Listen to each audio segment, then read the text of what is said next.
जय श्री राम, वंदे मातरम, हर हर महादेव। मैं विजय राजहंस मानव सेवा संस्थान का राष्ट्रीय अध्यक्ष श्रीनिवास पांडे एक और वीडियो उपस्थित हुआ आपके समक्ष लेकर। और आज ये वीडियो हमारा उस पे है कि हम प्रभु श्री राम के अस्तित्व और उनके बारे में करेंगे, जो हम महानायक हमारे इतिहास के हैं उनके बारे में जिक्र करेंगे। और बहुत दिन से ये वीडियो नहीं बना पाया, तो इसका मुख्य कारण था कि कॉलेज में एग्ज़ाम चल रहे थे और कोचिंग में भी सब बच्चों के एग्ज़ाम चल रहे थे, तो इस कारण मैंने ये वीडियो बहुत दिन से लगातार नहीं हो रहा था। तो उसी कड़ी में महानायक के बारे में हम जिक्र करेंगे, श्री राम। और अगर अभी तक आपने मेरे चैनल को लाइक नहीं किया तो लाइक करें, सब्सक्राइब करें और बेल आइकन दबा दें, जिससे आपको नोटिफिकेशन मिलता रहे ऑल पर। और जितने भी वीडियो मेरे सनातनी भाई देख रहे हैं वो कमेंट बॉक्स में ज़रूर से जय श्री राम लिखें। जय श्री राम मर्यादा पुरुषोत्तम राम, जिन्होंने एक आदर्श स्थापित किया और एक नए समाज की नींव रखी और अपने पिता के वचन का पालन करने के लिए 14 साल वनवास गए। तो आज कोई भी ऐसा प्राणी नहीं है जो अपने पिता के वचन का पालन करके 14 साल वनवास में चल दें। त्रेता युग में एक महान नायक जो श्री राम हुए और उनका जन्म हुआ था रावण के संहार के लिए और एक नया स्थापित करें। तो उन्होंने एक नई आदर्श, एक नई मिसाल कायम की और श्री राम से हमें सीख लेनी चाहिए। उन्होंने मर्यादा की एक ली। और आज जो पार्टियां श्री राम के अस्तित्व पर प्रश्न चिन्ह लगाती हैं, उन्हें शर्म आनी चाहिए कि वो श्री राम के अस्तित्व पे प्रश्न चिन्ह और पेटिशन फाइल करती हैं कोर्ट पे। और हिम्मत उनकी देखिए कि फिर वही चुनाव आता है तो नदी में डुबकी लगाना, मंदिर मंदिर जाना, जेनेऊ उधारना, इतनी हिम्मत कहाँ से आ जाती है लोगों में। एक तरफ उनकी पेटिशन फाइल करते हैं, श्री राम एक काल्पनिक पात्र थे, तो आप मंदिर क्यों जाते हो? आप नमाज पढ़ो जो कि आपको शोभा देता है। तो श्री राम पे आप पेटिशन फाइल करते हो और फिर मंदिर जाने की सोचते हो। और श्री राम ने धर्म के पालन के लिए, मतलब धर्म की रक्षा के लिए वन में भी गए तो शस्त्र लिया। तो हमें आज वही शस्त्र उठाने की ज़रूरत है, क्योंकि देश में बहुत सारे देशद्रोही और देशद्रोही ताकत देश को विखंडित करने में लगी हुई है। तो जिस प्रकार श्री राम ने वन में जाने के लिए शस्त्र लिया था, उन्हें पता था कि धर्म की रक्षा के लिए ही मेरा जन्म हुआ है, धर्म की स्थापना ही के लिए मेरा जन्म हुआ है, इसलिए वो शस्त्र लेके गए। और उनके साथ लक्ष्मण और माता सीता भी गई। और जब वो रावण का संहार करके वन से लौटे भी तो सीता का परित्याग धर्म की रक्षा में करने गया। उनको सीता के पतिव्रता होने पर जरा भी शक नहीं था, लेकिन वो एक मिसाल छोड़ना चाहते थे। वो ये नहीं मौका देना चाहते थे, उनको राजधर्म उस समय कह रहा था। तो आज के नेताओं में इतनी शक्ति है? नहीं है। तो श्री राम के अस्तित्व पे प्रश्न जी के, वो महान थे, वो हमारे देवता हैं, पूजनीय है, हम उनको पूजते हैं। उनका जन्म उद्धार में हुआ था और जल्द ही कल की अवतार होगा। और वो भी जो आज इतने उत्पाती मचे हैं, जो धर्म के अगेंस्ट जा रहे हैं, धर्म का वो कर रहे हैं, हनन कर रहे हैं, उनके लिए कल की अवतार जल्द ही होगा। और आइए फिर, और श्री कृष्ण का हमारा मतलब उदय हुआ द्वापर में। श्री कृष्ण ने धर्म की रक्षा के लिए पांडव कौरव का युद्ध हुआ और एक मिसाल करी। धर्म के लिए उन्होंने अपने सारे पुत्रों को मार दिया और उन्होंने गर्व से कहा कि मैं हूँ ईश्वर का अवतार। लेकिन और धर्म में गर्व से कह सकते हैं कि मैं हूँ ईश्वर का अवतार? नहीं कह सकते।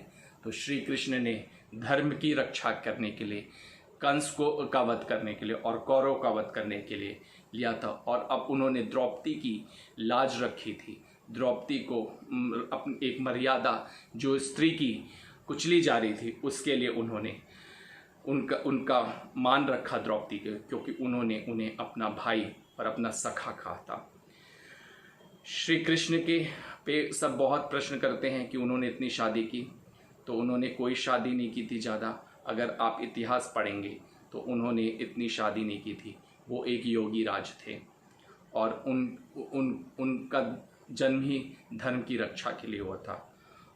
और उन्होंने अर्जुन को अपना पूरा रूप दिखाया था और कहा था, ये मैं हूँ और तुम क्यों डर रहे हो, शस्त्र उठाओ, अगर तुम्हारे अपने भी हैं और अधर्मी हैं तो शस्त्र उठाओ और उनका संहार करो। और उनको पूरा ब्रह्मांड दिखा दिया था और बोला था, चलो शस्त्र उठाओ और धर्म की रक्षा करो। तो ऐसे महान नायकों से हमारा देश पड़ा हुआ है। तो हम श्री कृष्ण के आदर्श को, राम के आदर्श को मानने वाले सनातनी हैं और गर्व से हम कहते हैं, हाँ हम सनातनी हैं और हमारा जैसा धर्म हमारा कोई नहीं होगा।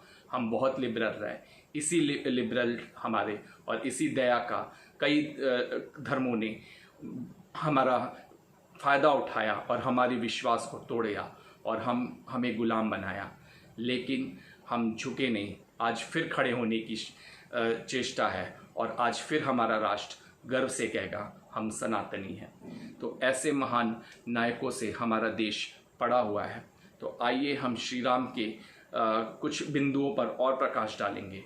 श्री राम अपने धर्म का पालन करने के लिए, अपने पिता के वचनों का पालन करने के लिए वनवास में गए और दर दर की ठोकरें खाए और बहुत यातना झेली, लेकिन अपने राष्ट्र और अपने धर्म की रक्षा के लिए।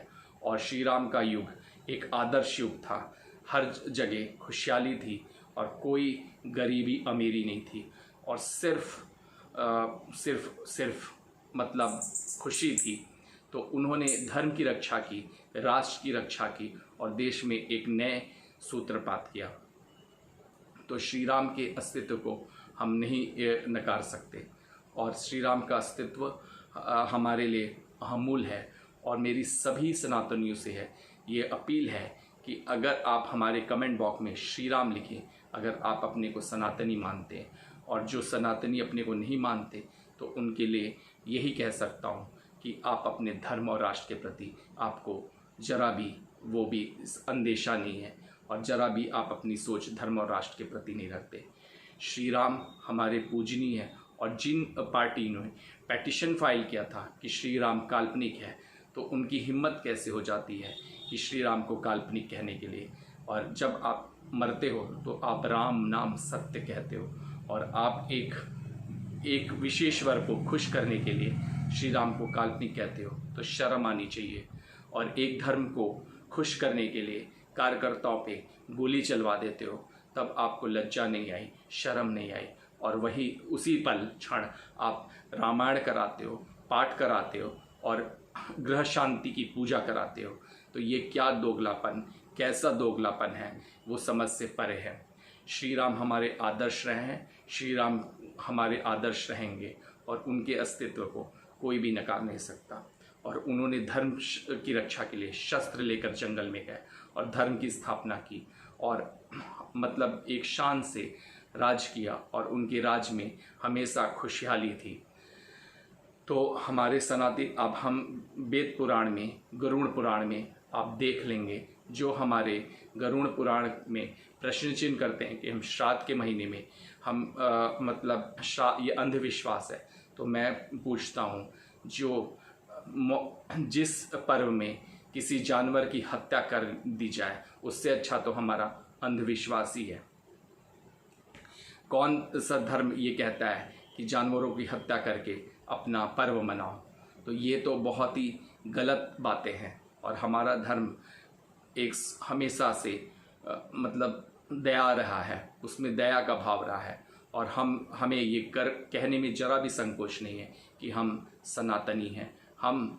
हम वो राष्ट्र हैं जो लोगों को अपने कर्मों द्वारा और अपनी संस्कृति और सभ्यता के द्वारा एक नई ऊंचाइयां देते हैं और उनको अंदर वो हमारे धर्म को, हमारी संस्कृति को, हमारी सभ्यता को आत्मसात करते हैं।